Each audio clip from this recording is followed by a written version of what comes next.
Hello, hello. Hello, everyone. Welcome. Welcome to Dr. Judy WTF.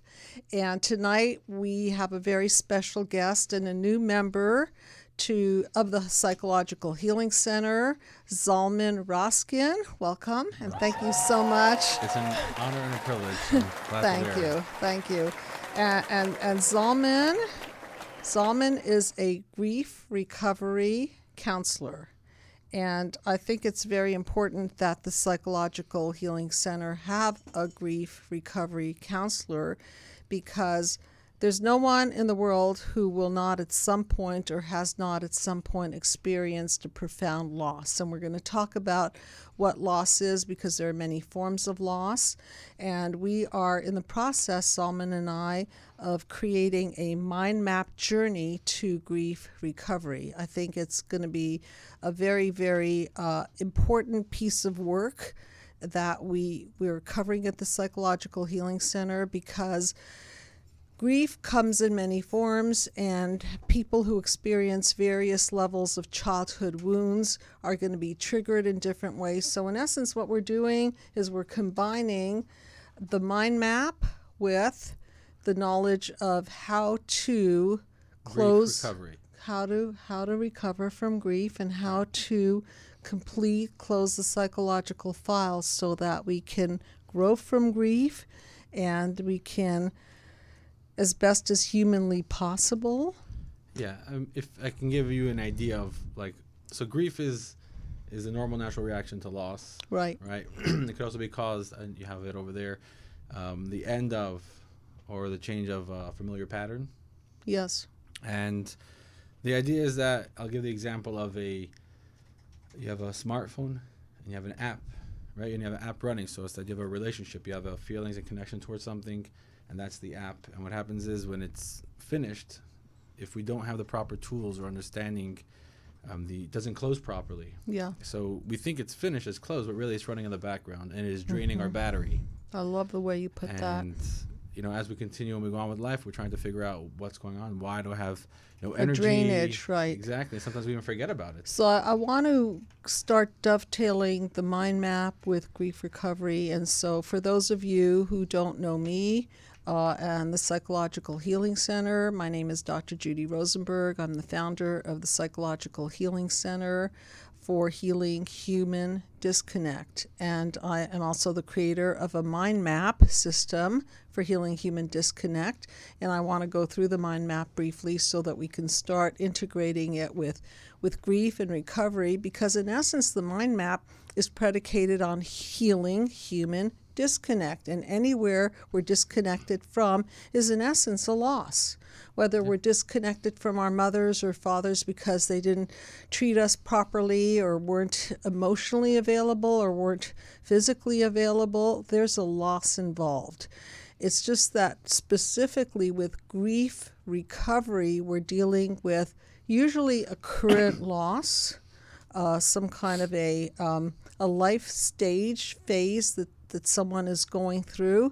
And in order to understand the grief process of that individual person, it's very wise to understand their childhood wounds. I'm going through the mind map now. Okay, so the mind map is a system of healing predicated on how childhood wounds affect us, how we react to it. I'm going through the panels now. Panel 1, childhood wounds, the reactions to those wounds, the encoding of those wounds, which are the belief systems that we hold, and then how those belief systems and negative core beliefs are triggered, especially in the case of a profound loss, and take us down into chaos, defenses, and ultimately break us down. And the purpose of the mind map is to clean out the old psychological files so that we can take down the old system, a system that's dysfunctional, a system based on poor encoding, and paradigm shift ourselves out of that pain, out of that mess, out of that darkness, and then shift into recoding ourselves into health, and then balancing ourselves, our families, our community, which would be panel 9. So this is a 10 process journey. And Zalman and I are going to put our heads together. His experience as a grief recovery counselor and the mind map, and really delve into how to use the system, the principles of the system, to help people, as you said, close those old apps so that they don't drain battery out of our emotional selves. And the beauty of the mind map, together with the idea of the grief recovery, is because the way so grief is a normal and natural reaction to loss. So yes. It's normal. However you're feeling, you're totally normal. It could be the craziest things. It's a normal reaction. Now the question is, why are you reacting this way? Mm-hmm. And that's where the mind map comes in, because the mind map will go through the journey, and you'll be able to start connecting the dots of seeing, why. For example, everything is all how we were taught. Okay, we're pretty much human beings. Babies are the healthiest human beings in the world. Okay, because they're the blank slate. Yeah, and not only that, but they know. Need the first few hours is very blank slate. But also, I'll give you an example, right? Mm-hmm. A baby can cry at different pitches, and the parent will know what each cry means. If it's hungry. I'm just going to qualify that. That's absolutely true with a, quote, normal or within normal range parent. And as most people who've been tuning into my show know, there are a lot of parents who unfortunately don't have the empathy. They don't have that ability to tune in. And so it could be a very painful experience. Agreed. But the baby still knows how to do it. The parent is not receiving it. That's where the disconnect. That's right. So that's right. The idea is that the baby, we all know how to do things properly, but then we get taught, right? So when the baby sees that his crying is not helping, that's when all the different things will happen. Like it will stop crying. Right. Right. That's the whole idea. So the mind map gives you all these, tangible things to be able to understand why is it happening. But when the grief is happening, that's what you're feeling. This is what you were taught. You're taught to keep quiet. Some people won't say anything. Some people were taught to, oh, you don't feel good? You something's wrong here. Take this. Do this instead. So as a child, let's say it's, have a cookie. Right. When you were a teenager or you're an adult, it's not a cookie anymore. It's maybe I'll grab a beer. Maybe I'll take a drug, something. That's right. And I'm just going to bring in another layer, because I know that there are so many people listening from so many countries, and thank you so much. I have the most amazing audience, and I get the most amazing letters and phone calls from people from Spain and Australia and England and even Oman and Canada, and I can keep going on, and France and all parts of the United States. So the mind map acknowledges that there are cultural differences. And these cultural differences are really important to consider, because in some cultures, grief is handled a certain way. In other cultures, is handled a different way. And it's really important to acknowledge these cultural differences. And as I like to put it, sometimes culture and mental health don't always support each other. And of course, as a psychologist, if there's a choice between choosing the culturally, I'll put, correct way to do it versus the mentally healthy way to do it, of course, as a psychologist, I'll want to consider, well, both, the culture, and hopefully bring the culture. The ideal would be to bring the culture and mental health in together as a united, team here. Very true. The culture, religion, everything. Correct. Again, so everything is like how we were taught, like how we were educated. So we see how people act, and then there's beliefs that we're taught. That all plays a part in how we react, how we grieve. Correct. For example, I'm a religious Jew, Orthodox Jew, so I believe God runs the world and He's the one who does everything. And if someone were to go through a loss, and then you would come and tell them, well, listen, we believe that God does everything for the best and God is all good. Right. That's just not being human right now, because you're not being sensitive to the fact that a person is going through a loss. Absolutely. And they need the emotional support. Absolutely. Even though to him that's a truth. It's a truth, right? But right now, the guy's brain isn't broken. It's his heart that's broken. Correct. And we need to be human.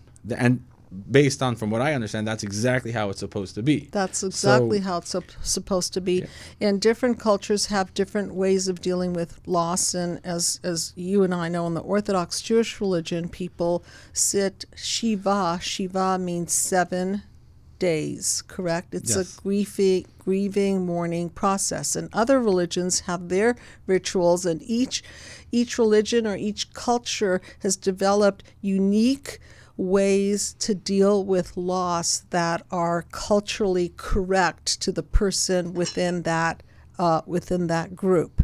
So we at the Psychological Healing Center, whether you're an Orthodox Jew or a Christian or a Muslim or a Hindu or any religion, really, we take into consideration so that you can feel psychologically supported and also culturally supported, because community is really important, especially when it comes to grief and loss. Yes, a lot. And, to add on that idea, a lot of the times why, I guess, certain things don't work when people are grieving. For example, people will always come and they'll say things. They'll tell you stuff like, be strong. And there's certain myths about grief or the way people handle loss. People will say, be strong. Sure. So the thing is that it's not letting the person grieve. Yeah. And it's something to be strong for others. And, from there's like, if in order to be able to help someone else, you have to be able to help yourself first. Absolutely. Right? So, absolutely. but people, we grow up with these ideas that's how it's supposed to be, right? Yeah. You got to be strong. I know, a client came in and or get over it. That's my least favorite sentence. Oh, you'll get over it. Get over it. Yeah.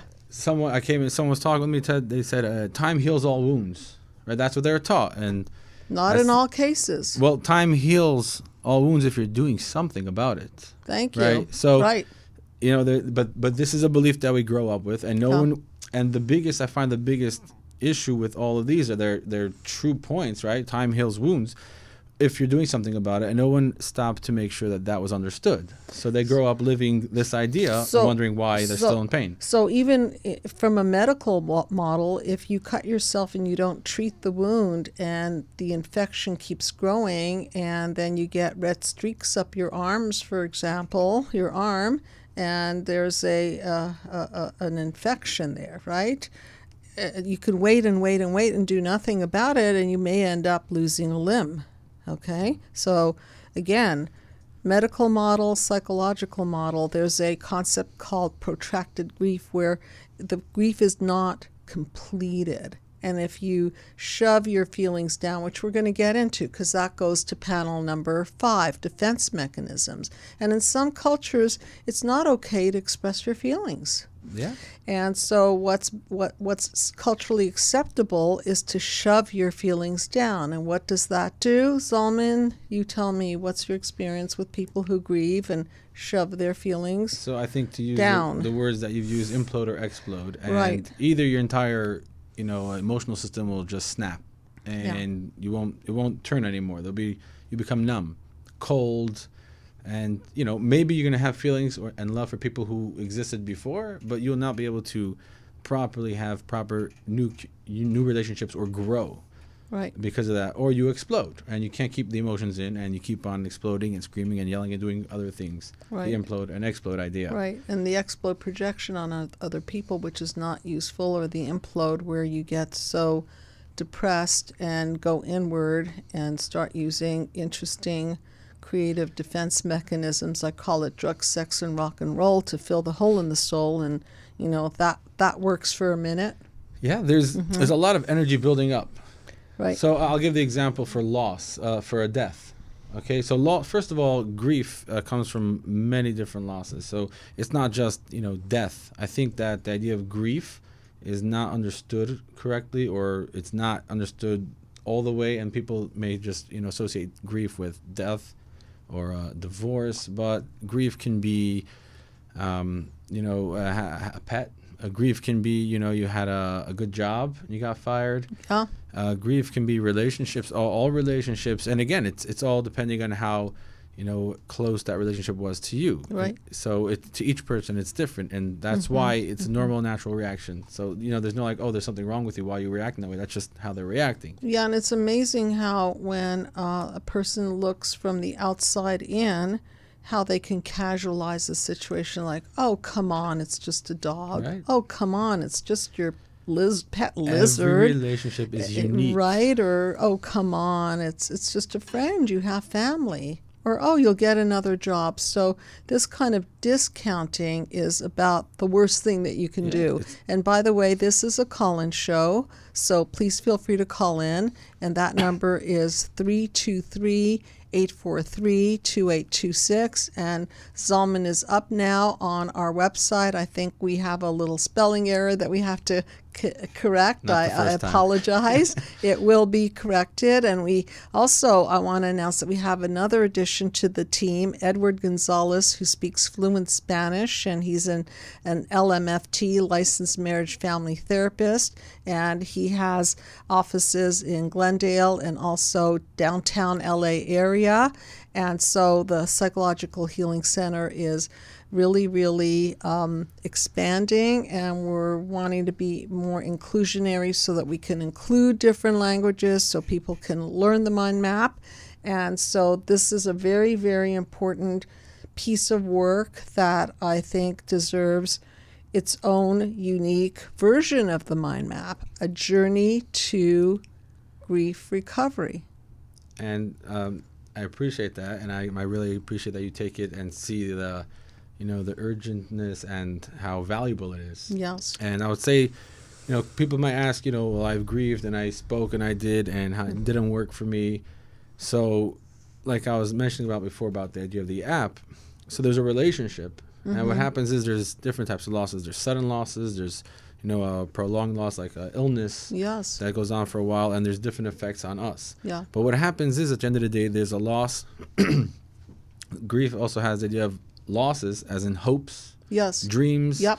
There are many things that you wanted to do. There are many things you wish you could have said that cannot happen now. Right. So what happens is all this is still inside of you, and you're wondering why you're still feeling all that pain and why you can't, move forward with your life is because there's so much unfinished business. Right. So, the unfinished business, the which I refer unresolved grief, as the WTF, which is the Freud, which is chasing the repetition principle. And if that file or that app, as you put it, isn't closed, then either we implode or we explode or we repeat the cycle, and neither one of those things is really evolving us. On the contrary, devolving us. Yeah, and we end up with a lot of what you have up there as defense mechanisms. Yes. People start to use things to avoid or be able to handle what's going on, so they'll start drinking. Right. They'll start fantasizing, reading books. They'll throw themselves into work. I found someone who would ride his bike as much as he can.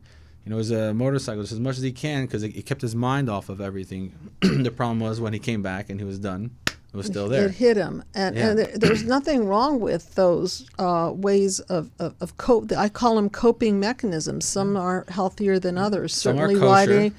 So riding a bike is a lot better than drinking a pint of whiskey every night. Right. Okay, And especially don't mix the two. Don't. Thank you. Very well put.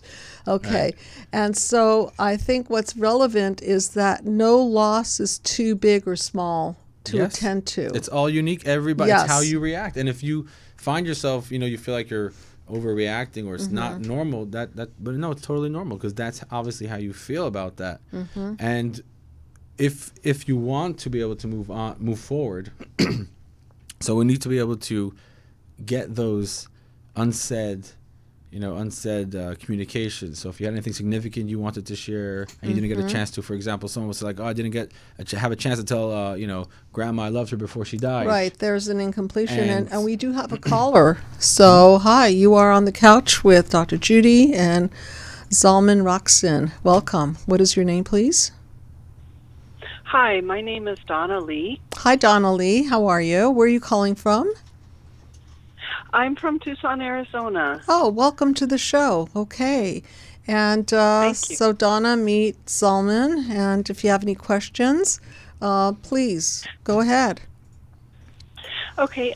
Yeah, actually, I have spoken to you one time. We spoke, and you suggested I go through your video series. So I got that. Okay. I have basically my mother was narcissistic, and she beat me a lot, and all the degrading things that she said. I was the scapegoat and the scapegoat of the family.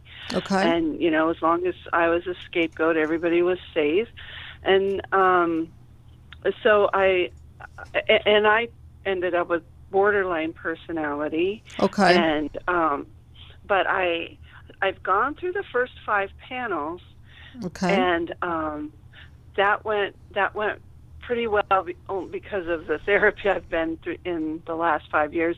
Okay. So I was able to And Donna clarify Lee, that I stuff. just wanted to keep the conversation very relevant because we're talking about grief and loss. And if you have a specific question about that, because we have so much information tonight that we want to get out there, so go ahead and ask Zalman if there's something specific regarding grief and loss and what we're talking about, Yeah. closing the emotional file. So yeah, please go ahead and ask. Okay.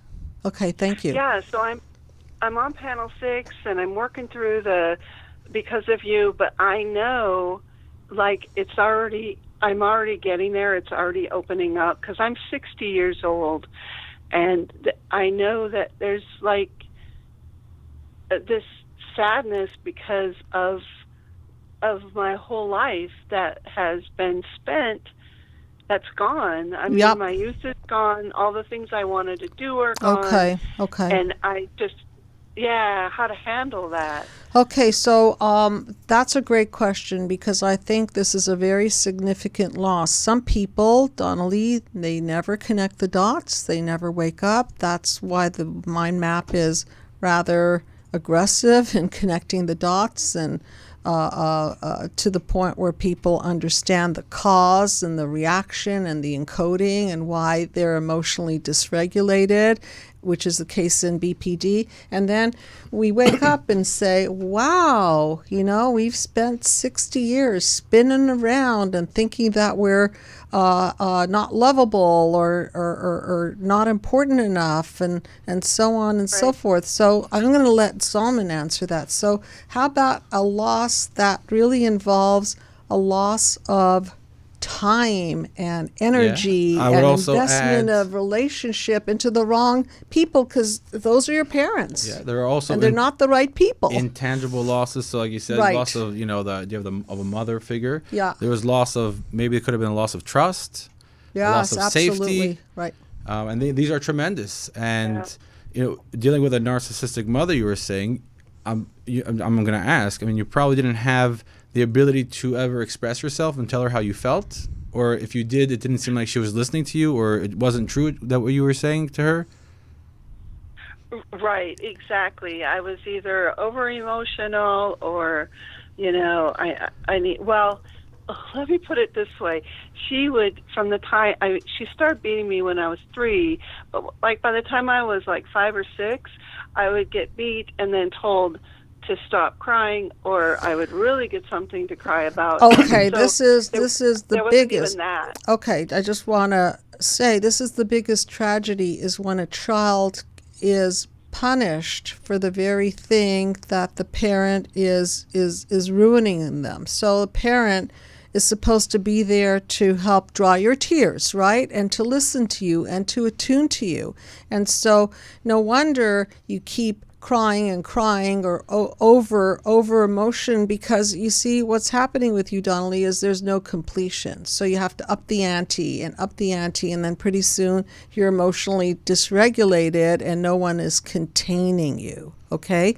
So when you go back to your panel 6 because of you, don't forget to include some of the principles that Zalman is talking about, which is the principle of a loss that pertains to. There's when you're going to the because of you. So it seems like there's a lot of unresolved grief that you've been carrying around for all these years, 57, maybe even 60 before you even could remember, and it's sitting inside of you, and it's open wounds, and your heart is bleeding out. So the fact that you keep on making it this far and wanting. I mean, there's still life in there, but so much has been bleeding out and you're carrying. And it seems like, your mother's not going to listen, and she's not here to, hear what you have to say. And then it's like a ticking time bomb. And other things come from it. We pick up different habits to try and deal with it, to release the energies.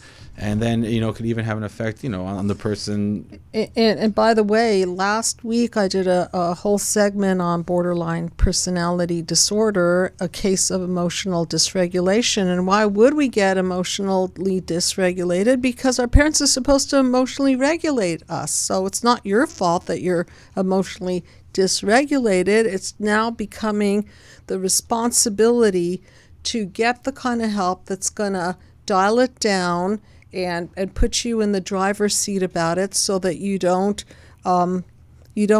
ruin basically part 2 of your life. That's a big point of the mind map, right? So don't forget when you go back into that there's still those apps, still those files that need to be closed. And for those of you who don't know what Donnelly is talking about, or I'm talking about, the Because of You is the part of the mind map therapy that addresses letting out the psychological poison that keeps us stuck, and closing those files and closing those apps, as Zalman says, and so that when we complete on something, it no longer keeps reverberating and raising its ugly head and intervening with our life. So go back in that, okay? And if you're too emotionally dysregulated, and I said this on the show last time, I would, even before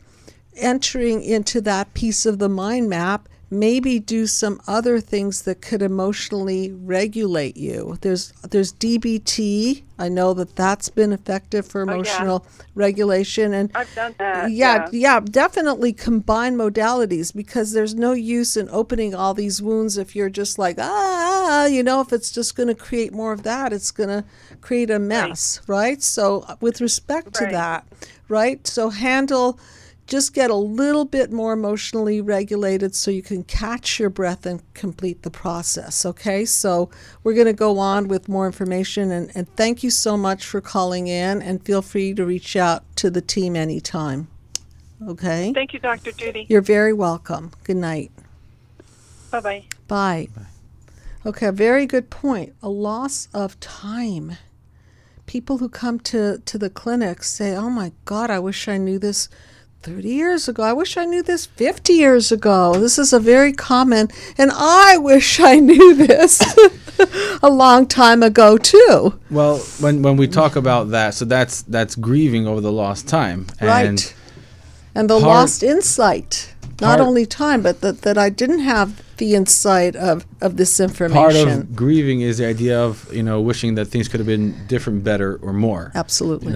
Someone who plays the lottery and always plays the same number, and then decides one week they're going to change it, and then that's the winning number, and they beat themselves up that they could have, they should have. Yeah. And that is an idea of grief. And I find the idea of you saying like lost time, it's so... And insight. Not just time, because time is just going, right? But this is lost insight and loss of communication and proper pathway to heal. All of that lost. And part of it is coming to terms with the idea that is something that is gone. Yep. That we can't take that. There's stuff we can learn from it, so that we can move forward from it. Yeah. And I would say it's very important, the idea of being educated with what is healthy. Healthy, for example, we just heard that she was told to stop crying. Yep. Donna said she's told to stop crying. Right. And that's teaching the child that it's not okay to cry, or I'll give you a reason to cry. That's so that clogs up a way of naturally expressing. We're human. You cry automatically. That is not everyone. Again, some people don't cry. That's okay. That's normal. Everyone reacts and grieves. It's different. Right. But being told and being told certain things, and we don't realize this. The word, the idea you use, generational, right? It gets passed down. Multi-generational. And there's Dr. Murray Bowen. His concept. And there's a lot of information that gets passed down from our parents, from their parents, from their parents, and the biggest mistake I think we can make as human beings is to not. Sometimes we don't stop and think. Right, the WTF, what the Freud, like, what am I doing? Does that make any sense to do? Like, is it like, for example, people say, I've heard this, don't feel bad. Yeah, that's a worse thing that you could say. Or you should, this should thing. Albert Ellis, I think he's the one that said, don't should on yourself, right? Yeah. So you should not feel that way. You should be over it by now. You should not be this, and you should not. And so, that just the guilt and the shame and the self-blame, and that's not a pathway to healing, is it now? It's a wrench in your normal system of how things run. So Absolutely. the idea of don't feel bad. Correct. Are we in control of how we feel and our emotions? Right. That you're telling me I shouldn't feel. I didn't choose to feel this. It's how I feel. Right. Right. But we say it without even thinking. I'm sure I say it also, and I do my best to be conscious of what I'm saying. Yes. But these are things that are said. Don't feel bad. You'll get over it. Right. All these ideas that are teaching. You'll get a new pet. You'll like have a new. That's replaced you'll have the loss. a new That's wife. replaced the loss. New husband, new boyfriend, new whatever. And it's new not friend. teaching how to be a healthy human being. At the end of the day, everything that we're discussing is about being a healthy human being. See, going back to the source of it, like I said, we are all created. Babies are the most healthiest people, and then we get taught how to be unhealthy. Right. And it depends how quickly they're shadowed over by their parents. Some babies have the opportunity to be breastfed and attuned to and unconditionally loved. Other babies are, I just spoke to somebody recently who was born to a heroin addict mother. So I don't think he had a very good first few days of life. He was going through heroin withdrawal at birth. Okay, so not everyone gets even a 24-hour period of reprieve from the shadows of our past. And so we have to take into consideration the backdrop to the human being's shadows, wounds, so on and so forth, because different reactions will pop up with this individual as with somebody, contrasted to somebody who has had a lot of mirroring and mothering and parenting and a great support system than someone who didn't have the best of the best from the beginning. And that's why the mind map and grief recovery, they need to go together. Yeah, it's like a double layer. Like I said, one's working underneath and one's working on top. Yes. And they move together. Yes. And there's so much to talk about and discuss. Like we were talking about the idea of cultures. So what we're taught, right? Like, for example, I'm just speaking from my own experiences. I went through grief, and I know, after looking back and seeing how I reacted and what the beliefs were in my head that were stopping me. Yeah. People, you're told, God is amazing, right. And He is. Yeah. But we're also taught that He does everything good, and which is a whole nother conversation to explain. And then it doesn't always line up with our experience. And it's basically there's a time and place how you use things, and when someone's going through something, that's not the time to start telling them this. It's the time to be human, and be there and be there for them emotionally, because ultimately that is what God would want, healthy human beings. But what happens is that a person in their mind, they won't want to say anything, and they can feel angry. They can be very angry, saying that, this is the hand you dealt me. This is the life that I get. Well, that's normal. 100%. Yeah. We're humans, right? Yeah. We're created like this, to have emotions. But someone who was brought up that, you can't say anything would hold that in. Right. And then they'll start building resentment. Yeah. And again, all the things that we spoke about happen. And if it were to be able to, have a safe place and say, this is what I'm feeling, and be able to get it out. An enlightened witness, that's really, really important, because when we don't have someone by our side saying, you're important, I want to hear you, I want to hear your anger, I want to hear your pain. I think there was a beautiful example of, actually it was, I think, something from the Torah where a rabbi didn't know what to do for the person. Really, genuinely, there were no words, because the tragedy was so deep. So what came to be was he just sat there and cried with the person. And sometimes that's all a person needs, is to, there are no words. You just brought up a huge point. Please go ahead. So, like I was saying, sometimes people come across, they'll come to, like you said, a Shiva house, or when people are mourning, where yeah, the casket, grief house, whatever culture it is. People will come in, and so one thing is, I don't know if you've ever noticed, but I know for myself, it's very uncomfortable. Yeah. To be in a place, it's just, we don't know. I don't know what to do. I don't know what to say. That it's let it be, Yeah. Because there is nothing to say. Yeah. There is nothing to say to the person. The biggest thing we can do is be there. And when they see that we are there and we bring our energy there, yeah. and they know that we care. And show up. Yeah. So any words of wisdom to people who are the relatives or the friends of people experiencing profound loss? And by the way, Zalman, you went through an unbelievable tragedy, which I want to ask you if that inspired you down this pathway. I can't help but to think it did. I have no problem. I appreciate, And you can share as little as much, and you will be back on the show. For the sake of time, I won't share it all. Okay. So in brief, first of all, do you think that your profound, and I mean profound, loss shaped your career? Definitely, it shaped my life. Your but interest, it pathway. only dawned upon me years later. Mm-hmm. And I went back and started redigging my whole, my past and my teen years, that I learned so much about everything based on my own experiences. Yeah. But for me, I was completely shut down. I had no idea that my emotional system was shut down, and I believed that was to survive. Yes. That it was too much pain, and I think that's how I was taught.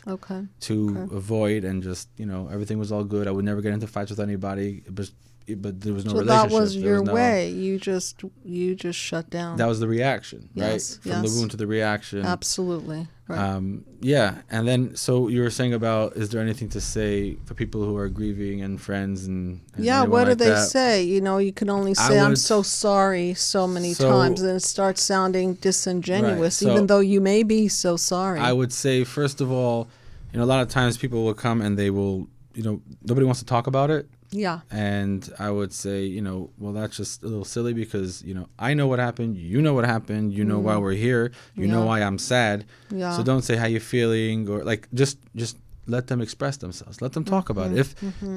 Because at the end of the day, the idea to complete the relationship, there's so much that is still inside that they want to share. Yeah. I would say maybe, encourage them, get them to express themselves, and don't avoid talking about it, because all that's going to do is make the griever feel like, well, nobody understands me, nobody gets me, and they're going to just grieve alone. They're going to go quietly. They need some space, nobody there, and that's another shutdown will happen. Yeah, and we need human connection. We need to be around others, and that is just another way of dealing with it in an incorrect way, just being alone. The opposite of human disconnect is human connect. So when experiencing a loss, it seems logical and psychological in a good way that something was taken away from us, and so the people who care, people who are attuned to us, come in to help us through the process and show us that there are other beautiful connections in the world.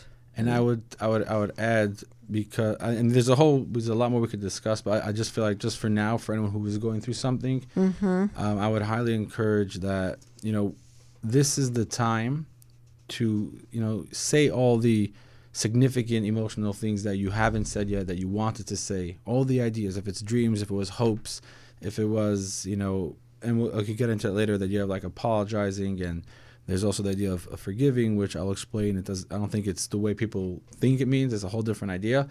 But it's important to be able to close up as much of the relationship as possible. When I say close up and then say goodbye, I'm not saying goodbye to the person forever. I'm saying goodbye to this chapter of the relationship, which was a physical one. Yeah. Or in any case, you're saying goodbye to, if it was a car, if it was a pet, if it was a job. Yeah. Right? You say all that is going on. that you wish you could have said, and then be able to close the chapter, and then you can start a new one. So if it's a relationship with a friend or a loved one, you're closing that chapter, so now you can open a new one, which is, this case, would be more of like a spiritual... It's like rebooting the system, and if that friend wants to reconnect after full expression of the pain, or you want to reconnect with that person, don't forget we have the right to grow, don't we? So Yes. if in the year 2019 we're not getting along, that doesn't prevent us from doing more growth so that we can elevate ourselves and we can put healthier isms. I'll go to panel number 5 so people can visually see this. So if we're developing our healthy ism and we're elevating ourselves health-wise and spiritually and psychologically and so on, and we're growing as people, then for the next chapter of life, we have more to share with other people, and hopefully like-minded people, because it's important to find like-minded, synergistic people where it's a 1 + 1 is hopefully greater than 2. And we were just talking about this on the ride over here, and I said, Zalman, you're bringing to the Psychological Healing Center a +1, and the mind map system is a plus, and we put our pluses together and we create synergy and light. And Yes. I think that's the most powerful, better game of life to play on 100%. a individual level, on a family level, on a community level, on a global level. And this whole mind map came from my desire to heal global disconnect, and now I see that we have to heal individually before we can heal globally. The only way. Yeah, the only way, right? Right. One person at a time. I want to go back to Elizabeth Kubler-Ross, because she is known for her concepts on grief and loss, death and dying, and so on and so forth. I have a great deal of respect for her, and I know she has those 5 stages, and I know that, well, what do you know about that? Well, when it comes to all the different ideas, I'm not saying right, wrong necessarily. At the end of the day, who really knows? Right. But from my understanding, there is no set way. There is no this is how it's supposed to be. Yeah. And I wouldn't just say it about the idea of the 5 stages. Yeah. But I would say about anything. Again, if somebody's saying, this is what you should be feeling, you should be over it by now. Right. It's the same idea. There is no set way. And I you feel don't like march through these stages, although I think her concepts are relevant, because she talks about denial. Wow, there was a shock. No, it didn't happen. And then there's the bargaining. God, if I do this and donate to charity and be a better person, But you see? So these are very relevant. They're real. Yeah, they're real. We do go through the anger, the intense anger. It depends on the relationship. Yes. If you had a great relationship with the person, or whatever it was a mutual agreement, and you left, there'd be no anger. Why would there be anger? You're right. So again, case They're by real. case Always. by case basis. Everyone That's the point. is unique. Yes, Right. 100%. So Okay. I'm not saying that they're not real ideas. Not at all. That they're relevant in the sense that many people experience these aspects, but not necessarily one person experiencing all these aspects. Yes, it's Again, like I say, don't get waffled with it. Like this is exactly it. Just whatever you're reacting, that's exactly how you're reacting. Yeah. Very simple. Right. Simply Very put, that's exactly simple. how you're reacting. And by the way, we have time maybe for one other question. So the number again is 323-843-2826. And we love call-ins, and please feel free to call in. And by the way, if you don't already have my book, Be the Cause, Healing Human Disconnect, you can get a free PDF of this. You can also have a free 15-minute consultation with Zalman, anybody else on the team. And for those of you who do not know, I also have a mind map video series that you can purchase and download and go through all of the panels with me, going through each of the panels in detail with bullet points and visuals and so on. And so there are a lot of ways to do the system. And again, we're going to be putting together the mind map system for grief recovery, so look out for that. And we're we're going to be working really hard on this during Yes. in the next few weeks, the next month. So you mentioned before we're talking Yeah. about relationships and Yes. friendships. Yes. And so I just want to mention the idea that, if you get into a fight with a friend or a spouse or anyone, and they say, "I'll forget it," let's just move forward. And I think that's a huge mistake, because besides the fact that you're not dealing with anything because something happened, obviously, and it's a great opportunity to grow in the relationship. Yes. But it's also leaving open apps. There's unresolved. So, the next time you're going to get into an argument or a fight, you're just going to trigger that thing that you had before. So it's going to build up. And again, you lose energy, you lose emotional energy, mental energy, and it's real opportunity. It's about being a healthy human being. So I have a challenging question, because I'll speak for myself, okay? There's certain people that I want to clean it with, and then there are certain people that I really need, or at least I feel that I need to let go of, because I don't feel that the interconnection is really all that possible. I might feel that I'm being vampired, which is a common word that I use, or I just feel like I've outgrown the person or something along those lines. So from your point of view, how do you know when to try to put it together again, or when to let it go? And each one of them has its positives and negatives, I know. I would say every relationship you can do this type of work with. Okay. There's no, I would say if you could every night.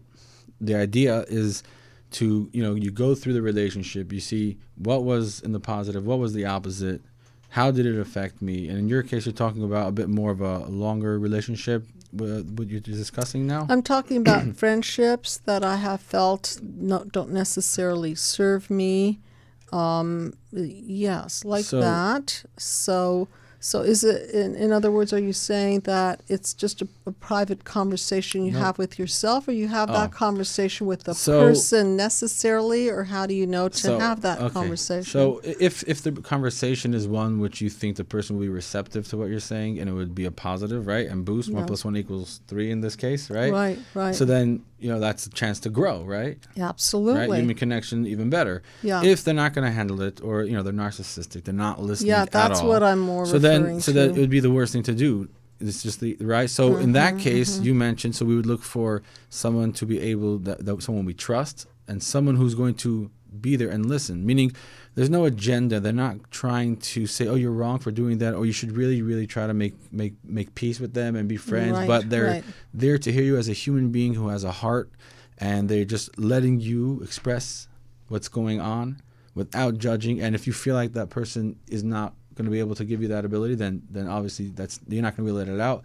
So find somebody, if you have to get a professional, or I wouldn't say some stranger, random person on the street, but if someone's in a similar situation, there's groups that you can go and get involved. Yes, that's very relevant, because there's nothing that, for example, I'm thinking about a loss of a child or loss of a spouse. I have people in my practice who've lost a child, who've lost a spouse, and who can understand them better than someone else who's lost similar. I think in that case they would feel more comfortable, but because again, it's all different. Meaning, depending how old the child was. Yeah. There was a relationship of more years. It might be different than someone who just lost a child during the pregnancy. Yes. And I'm not saying there's a difference in their idea. I'm saying to them it's going to be a different feeling.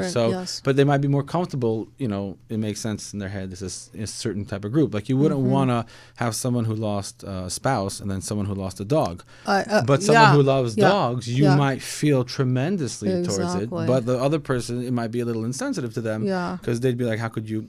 So, but that's so, there is no. Very good point. Yeah. And again, when you do this work, when you do, express, and you, again, the only way I believe to be able to close these things up and move on from all these relationships or losses and grieving is that you have to take 1% responsibility.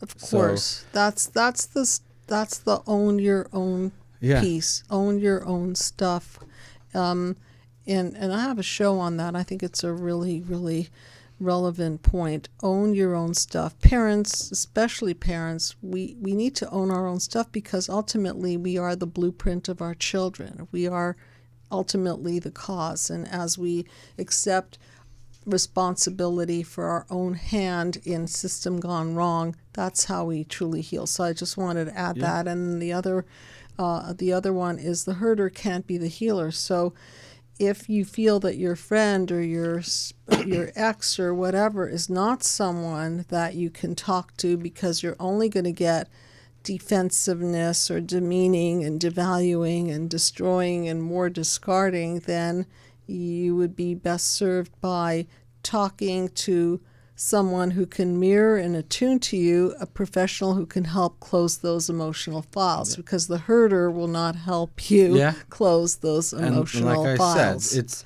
the biggest thing is that the person needs to feel like they were heard.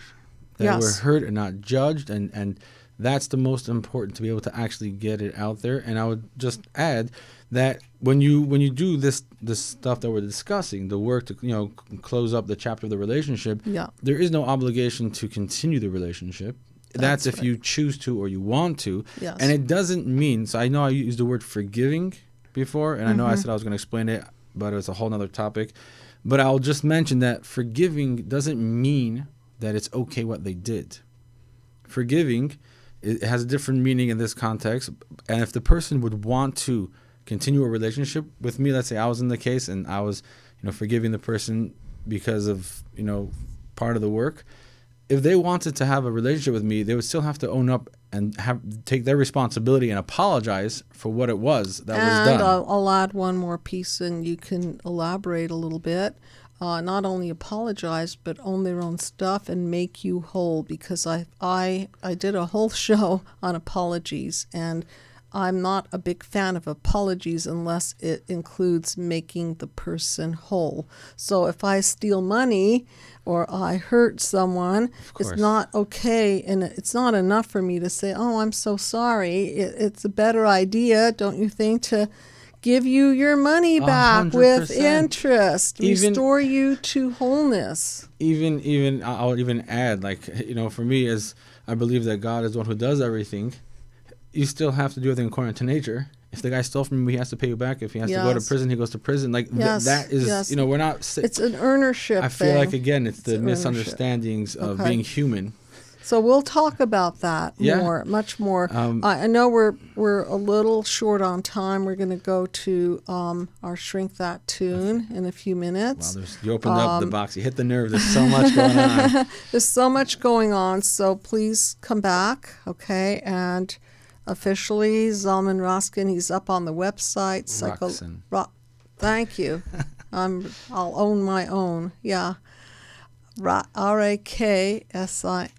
You got it. Okay, and he is up on the site. Hopefully the spelling of your name will be corrected, and you can look him up, and you can look up his background, and please feel free to call for a free consultation, whether it be to talk to Zalman and Grief or any other member of the team. And don't forget, we have Edward Gonzalez who speaks Spanish, and so if you need Spanish speaking, we've got different languages on the team. I don't speak Spanish. I know. I speak Hungarian, so for the very few that want Hungarian therapy, I can do that, and then Dr. Perry can speak Vietnamese, and so, A bissel Yiddish. Okay, that, okay.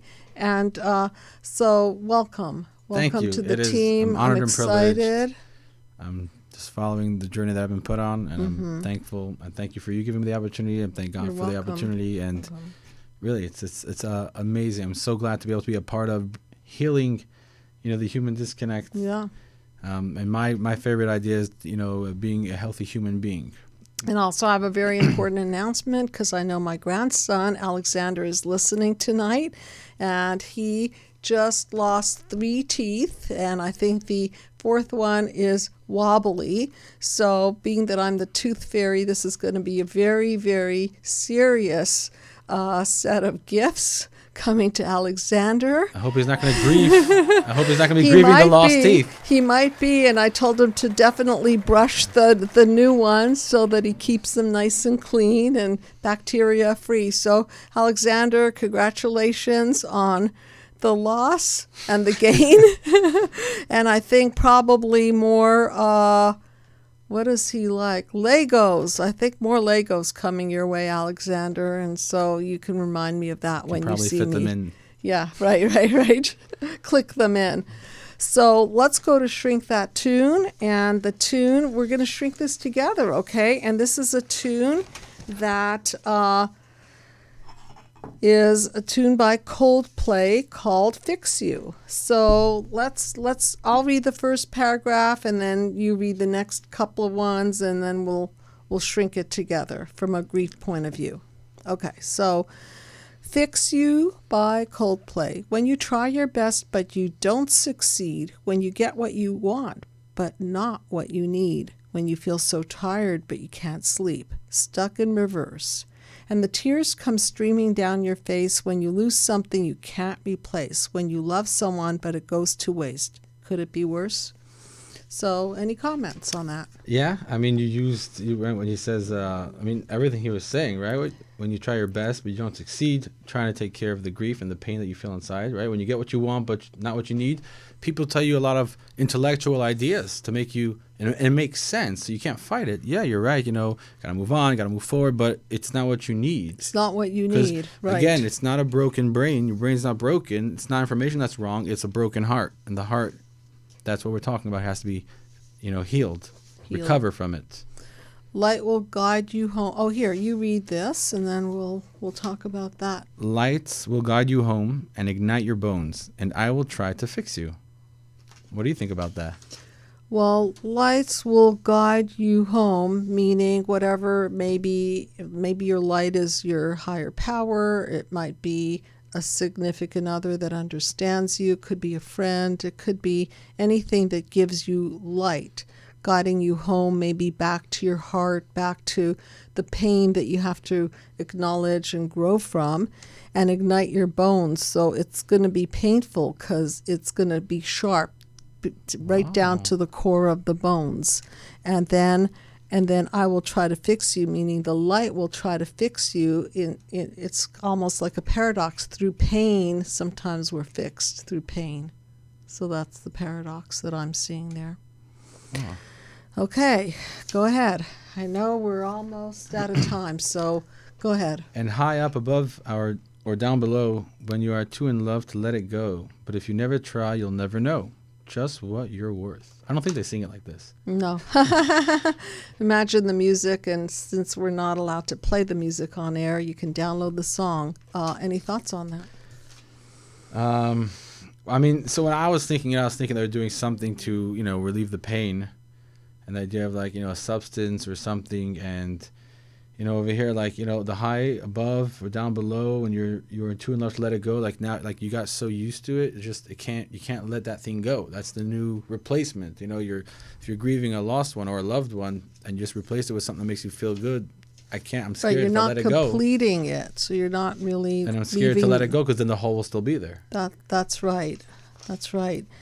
I'll just skip some of the redundancies. Tears stream down your face when you lose something you cannot replace. Tears stream down your face. I promise you I will learn from my mistakes. Just tears stream down your face. So, yes, we hopefully will grow from anything, whether it be loss or gain or any experience in life.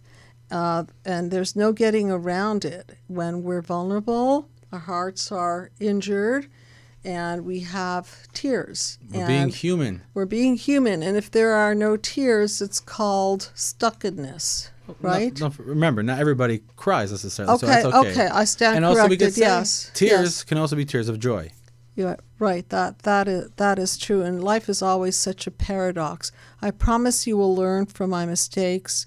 Lights will guide you home and ignite your bones, and I will try to fix you. So, again, what does all that mean is we're trying to show a pathway to people. So clearly we want to not just fix you, because I think fix is an interesting word. I think People more, aren't broken to be fixed. yeah, I think more like go in and Help? clean the pain, close those files, and then give people a new way of being, a new way of seeing, and a new relationship The tools. to the law, even a new relationship to the loss.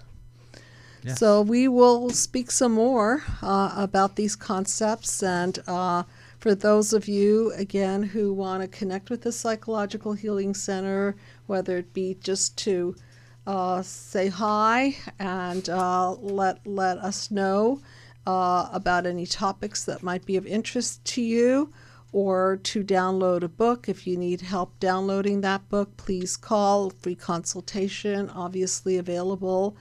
And so I really appreciate everyone listening and tuning in. And thank you, Zalman, for being on the show. A pleasure, and thank you, Dr. We will Judy. continue our conversation. Yes. Okay.